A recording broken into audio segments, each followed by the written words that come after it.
My brother Ethan, a rabbi in New Jersey, a terrible career choice, I know, recently attended the State of the Union. Each member of Congress is allocated one invitation to the State of the Union. The guest sits in the gallery while the representative sits on the floor of the House. The congressman who represents my brother and Temple Emmanuel of Westfield, New Jersey, Tom Keene, invited my brother. Ethan lives in a purple district in northern New Jersey, and Congressman Keene defeated the Democrat incumbent by about 9,000 votes last November. It was one of the crucial districts that flipped the House to the Republicans last fall. I doubt my brother voted for Keene, but as the rabbi at a large synagogue, he realized the power of the invitation, and with deep admiration of the congressman for reaching out. And as a former high school social studies teacher, he boarded the Excella to attend the State of the Union, or what he referred to as the civic high holidays. The highlight for my brother was not the speech itself. This is what he said. I sat in the nosebleed section of the House chamber gallery, next to the press box, as members of Congress get better seats as they increase their seniority in Congress. Sitting in the gallery waiting for the president to enter, I had no phone, as I had to hand it over before the speech. So I began talking to the stranger sitting next to me. How radical. How often do we spark up conversations these days with someone totally random? And this was a perfect opportunity. I sat next to very interesting people, he said, and we talked. I sat next to the husband of a newly elected congresswoman from North Carolina and a retired emergency nurse from the northern suburbs of Atlanta, and close to the fiancé of someone who was killed recently by the Los Angeles police. That's the beauty of it, the wide range of people you meet. For some of the guests that I was seated next to, I was the first rabbi they had ever met. They were interested in the community that I served, the role of the rabbi, my feelings towards Israel, and I shared with them the concern I had about the rise of anti-Semitism and hate in our nation, and what I had hoped to hear from the president. At Beth Am, I have given political sermons, never partisan, but certainly political. I've spoken about smashing the idolatry of gun culture and caring for God's earth. I've preached about the Jewish responsibility to the refugee and concerns about the assault on free speech and the First Amendment. I do believe that Judaism has a significant role to play in society. It offers a moral perspective that is essential for our country. Our text, our history, our experiences demand it. In times of national strife, we especially need religious individuals and institutions to have the courage to speak out in the public arena, to offer ethical guidance, inspiration, and comfort. However, in my sermon tonight, and I promise it will be shorter than the State of the Union, I want to offer a little bit more of a mirror on how we speak those words and the climate of incivility that exists in too many places today. I actually think the issues of a lack of civility and the exploitation of divisions runs far deeper than the U.S. Capitol and the White House. The Alpine Little League, where Max and Ezra are now playing, requires that parents undergo a pre-season training because too often words are used to belittle and degrade other parents, teenage umpires, volunteer coaches, kids, rather to encourage and uplift. Most of our high school students talk about bullying, and we've all seen the news clips of school board meetings gone off the rails. We've witnessed the mad rush for overhead space for our carry-on bags. Last month in Portola Valley, the local town council members were compared to Nazi collaborators. It happens to all of us. I feel my inner aggressiveness emerge when driving behind a slow car on 84 West, or when standing behind someone who doesn't know how to work the self-checkout kiosk at the supermarket. What were once civil norms are not necessarily so civil today. Is it the enhanced pace of our lives, the 24/7 availability expected of us, or is it some aspect of our affluence that gives us a sense of greater entitlement and makes us less patient?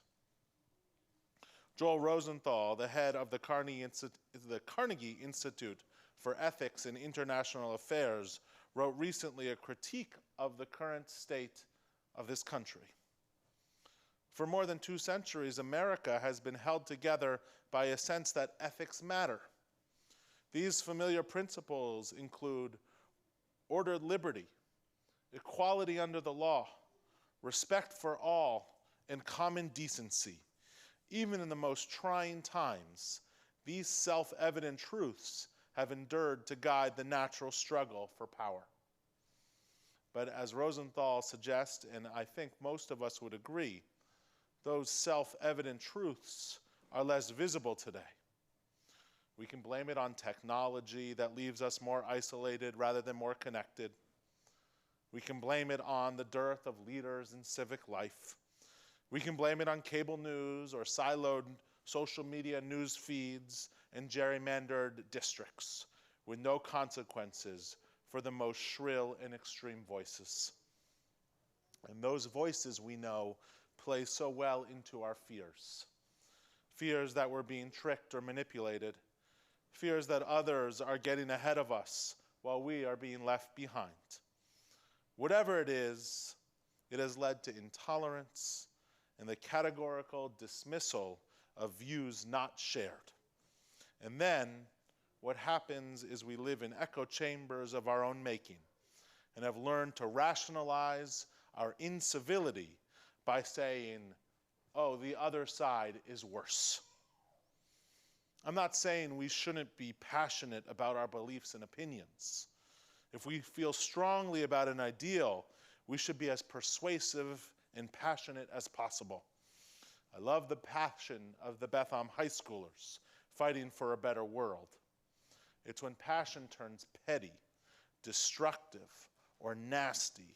That's when we tack from passion to incivility. How we use our words for good or evil is up to us. The psalmist sings, Adonai set a guard over my mouth, a watch at the door of my lips. The book of Proverbs says, death and life are in the power of the tongue. Our words matter, and sometimes we have to rein in our own impulses to speak destructive words. Who doesn't admire the teaching of Rabbi Abraham Joshua Heschel? When I was young, I admired clever people. Now that I am old, I admire kind people. Stephen Carter of Yale Law School and the author of the book Civility says, words are magic. We conjure with them. We send messages. We paint images. With words, we report the news, profess undying love, and preserve our religious traditions.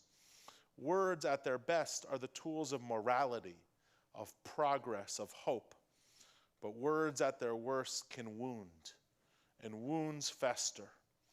Consequently, the way we use words matters. Carter continues, my point is not to tell us how to speak. My point is to argue that how we speak is simply one point on a continuum of right and wrong ways to treat one another. And how we treat one another is what civility is all about. Rabbi Heath told me just earlier, in Jewish traditions, words have the power to create and the power to destroy. We place tremendous value in the power of words. I haven't talked about Bethlehem at all this evening, but I'm worried about how we treat people here too. We've always held ourselves up as a countercultural place. When the world is individualistic, we are communal. When society is hectic, we offer Shabbat. When the world becomes more and more tribal, we are universal. When affluence is idolized, we are a cooperative. When the world is hostile and uncivil, may kindness and civility flow through our veins. In a countercultural synagogue, we have a lot of choices to make. The biggest choice we can make is how we treat others and to offer chesed, extra kindness in all of our actions. Certainly, we should never condone abusive behavior, but we can make deliberate and thoughtful decisions to offer patience and to judge people like we ourselves would want to be judged, to be patient with our shortcomings, to see ourselves as ordinary people, just like us, sometimes weak and sometimes strong, sometimes foolish and sometimes wise, trying our best to get through life as best as we can. In these tough times for this synagogue and for this country, may we continue to see the spark of divinity in all who enter these doors. May we strive to live as a holy community whose study and practice of Judaism inspires and challenges us to do justice, to love kindness, and to walk humbly with our God. Shabbat Shalom.